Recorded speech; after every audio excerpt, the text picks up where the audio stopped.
Salam sehat, sukacita buat kita semua.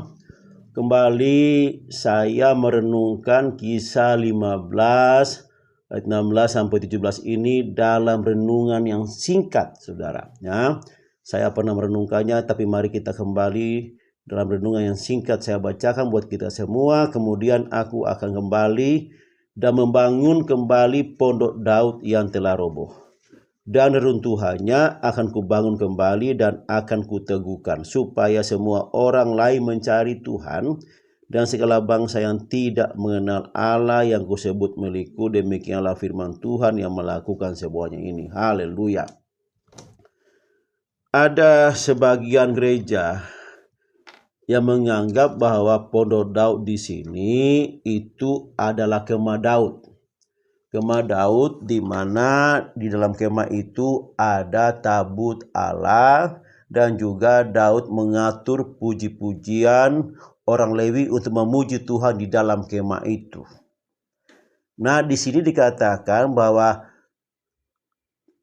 pondok Daud yang diartikan kemah Daud itu roboh. Makanya gereja ini menggunakan pengertian ini untuk memulihkan puji-pujian, merestorasi puji-pujian yang ada di dalam kemah itu, karena ini pondok Daud itu dianggap sebagai kemah yang dibuat oleh Daud untuk diadakan puji-pujian, meletakkan tabut Tuhan di dalam kemah itu. Dan karena roboh, maka harus direstorasi, dipulihkan, dikembalikan, diperbaiki, dibangun kembali sesuai kondisi yang seperti semula. Itu pengertian yang dibangun selama ini.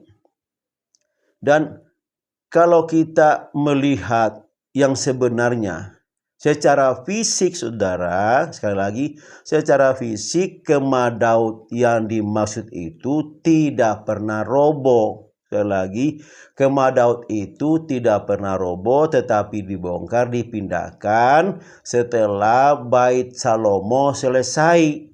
Jadi tidak pernah roboh, saudara. Saya bacakan buat kita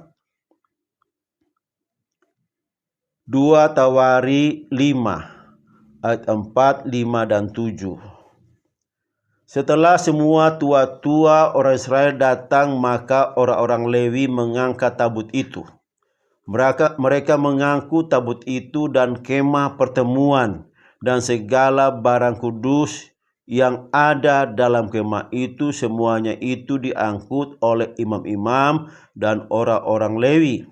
Kemudian imam-imam membawa tabut perjanjian Tuhan itu ke tempatnya di ruang belakang rumah itu, di tempat Maha Kudus, tepat di bawah sayap kerup-kerup. Demikian juga kita boleh membaca dalam 1 Raja 8 ayat 4 dan 6. Mereka mengangkut tabut Tuhan dan kemah pertemuan dan segala barang kudus yang ada dalam kemah itu, semuanya itu diangkut oleh imam-imam dan orang-orang Lewi. Kemudian imam-imam membawa tabut perjanjian Tuhan itu ke tempatnya di ruang belakang rumah itu, di tempat Maha Kudus, tepat di bawah sayap kerup-kerup itu. Haleluya, saudara.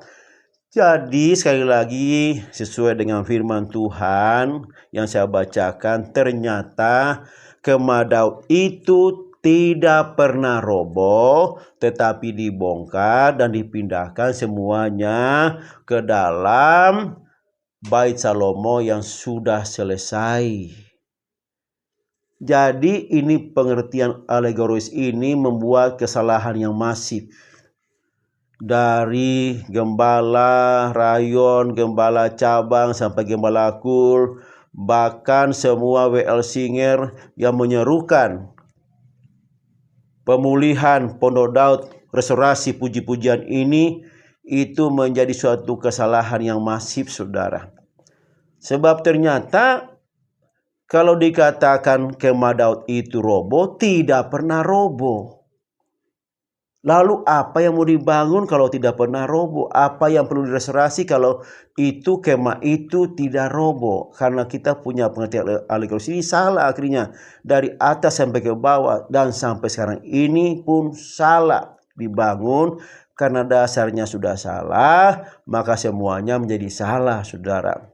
Nah, sebenarnya kalau kita bicara pondok Daud yang ada di dalam Kisah Para Rasul 15 ini, ayat 16 sampai 17 ini, yang roboh itu apa, saudara? Saudara, kita tahu ini bicara tentang bangsa Israel. Bangsa Israel itu mengalami kejayaannya pada saat Daud menjadi raja. Tidak ada yang bisa mengalahkan Daud. Selama dia berperang sampai dia menjadi raja, tidak ada yang bisa mengalahkan Daud. Di dalam kerajaan Daud itu kerajaan yang paling kuat. Tidak ada, semua bangsa-bangsa takluk di bawah Daud. Tetapi setelah itu Daud meninggal, diganti Salomo, dan setelah itu bangsa ini terpecah belah.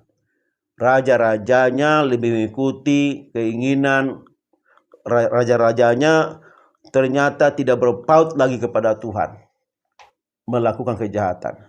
Sampai bangsa ini hancur, sampai bangsa ini berkeping-keping, dihancurkan, tapi tetap ada sisa yang Tuhan bangun, saudara. Jadi kalau ini sebenarnya Kisah 15 ini berbicara tentang keselamatan, bukan bicara tentang puji-pujian penyembahan. Saudara, keselamatan itu, Daud itu adalah kerajaan Israel itu bicara secara jasmani, tetapi kemudian kita ini, saudara, menjadi kerajaan Israel rohani oleh karena satu orang yang diteguhkan, saudara. Maka kalau dikatakan semua orang mulai mencari Tuhan dan segala bangsa yang tidak mengenal Allah yang kau sebut milikku, demikianlah firman Tuhan yang melakukan semuanya ini. Bagaimana caranya semua orang dan bangsa-bangsa lain menjadi milik Tuhan, saudara? Hanya satu. Bukan lewat puji-pujian, saudara. Hanya satu. Oleh karena kasih karunia yang disediakan Allah di dalam Yesus Kristus. Setiap orang yang percaya kepada Yesus Kristus menjadi milik Tuhan. Maka semua bangsa seperti kita ini yang percaya, kita ini dikatakan bangsa Israel rohani. Dan tidak ada yang bisa menguasai kita, saudara. Kerajaan maut tidak akan menguasai kita karena kita punya Raja segala raja, Yesus Kristus sudah mengalahkan maut itu, saudara. Jadi ini bicara keselamatan, ini bicara sidang tentang keselamatan, karena ada orang Yahudi berkata kalau selamat itu harus disunat. Kembali lagi kepada hukum Taurat, setiap orang tidak akan dapat melakukan hukum Taurat secara 100%. Maka Allah menyediakan kasih karunia-Nya supaya orang lain diselamatkan, saudara. Ini bicara keselamatan, jadi bukan bicara puji-pujian. Sekali lagi, saudara, jadi kemah Daud itu tidak pernah roboh. Jadi tidak perlu direstorasi puji-pujian penyembahannya. Tidak perlu dari dahulu pujian penyembahan itu luar biasa kuasanya. Bagaimana raja-raja melawan bangsa-bangsa yang bukan Israel dengan puji-pujian dan mereka itu hancur. Bangsa itu yang menyerang mereka hancur berkeping-keping, saudara. Kemudian bagaimana Silas dan juga Paulus memuji Tuhan sampai gempa bumi dan sendi-sendi penjara itu terlepas dan pasung di kaki mereka terlepas. Saudara, apa yang perlu saudara restorasi dari puji-pujian penyembahan? Tidak ada. Yang direstorasi sini adalah kerajaan, dikembalikan seperti kerajaan Raja Daud yang jaya sekali. Tapi kita ini menjadi jaya oleh karena Yesus Kristus yang menjadi Raja kita, keturunan dari Daud. Haleluya. Demikianlah firman Tuhan. Kita diberkati. Demikian supaya kita punya pengertian yang berbeda atau sesuai dengan firman Tuhan. Haleluya. Amin.